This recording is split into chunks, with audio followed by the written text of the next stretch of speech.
Hi everybody, my name is Ingrid and my YouTube channel is about technology, entrepreneurship, and personal finance.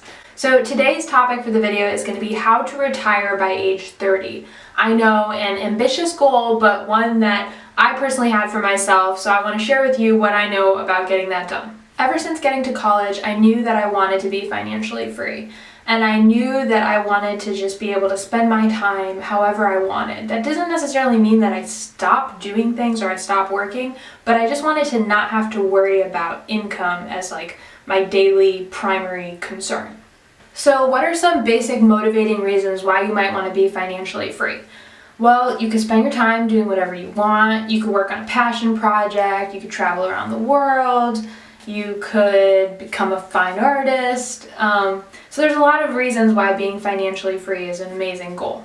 So what was my strategy as a young college student for being financially free? I thought that I would sell a big tech company. I thought surely I'll just code something and then millions of people will use it and then I'll sell it and then I'll be financially free and I'll have enough money to live off of, right? Well, I actually didn't realize how hard that is, and so I also didn't know anything about investments as a youngin' and as a youth. So now I'm pursuing a slightly more practical plan to retire by 30, which is living off the passive income of invested money. If you have an investment portfolio that is big enough, you can actually generate passive income by living off the interest that your investments make every year. So let me introduce you to something called the FIRE movement. So the FIRE movement is something that's trending amongst the millennial population, and FIRE stands for Financially Independent Retired Early. So people who follow the FIRE movement, they basically live really super frugally and save like between 50 to 60% of their income, and then their plan is to generate enough of a nest egg early enough in life that they can keep living on a low budget amount of money indefinitely from their investments. The dude who started the FIRE movement is named Jacob Lund Fisker, and he was actually a software engineer who lived really cheaply and below his means and saved a lot of his total income, and then he retired really early, around in his early 30s. So in Jacob Lund Fisker's own words, early retirement means quitting any job that you wouldn't do for free, but then continuing right ahead with work in something that works for you, even when you don't need the money.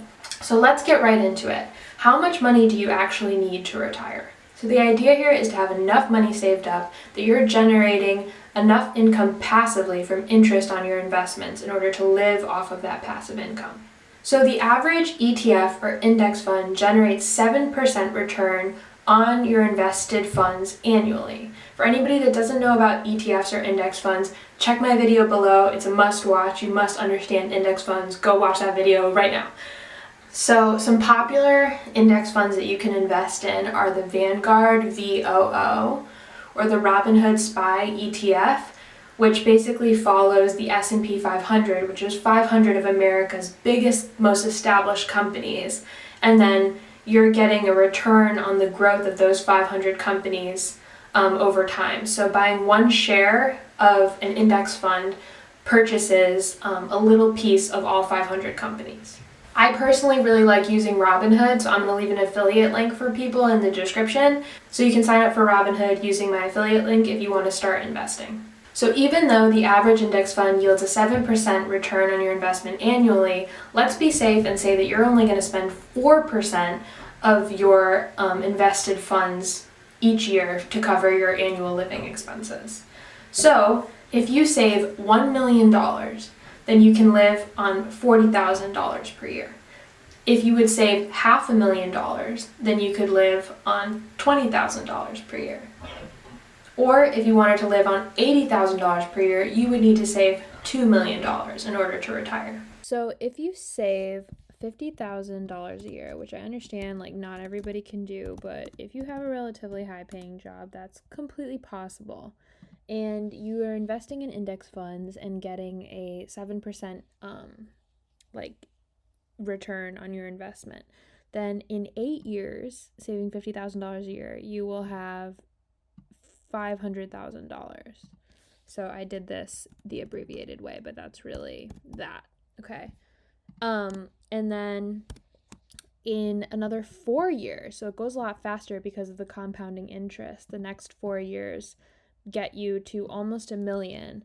So that's 12 years of work for $1 million of retirement nest egg, and 8 years of work saving $50,000 a year for $500,000.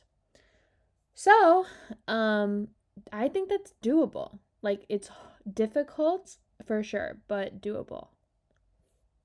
Let's think of some ways to reduce your monthly expenses so you could save 50 to 60% of your monthly income.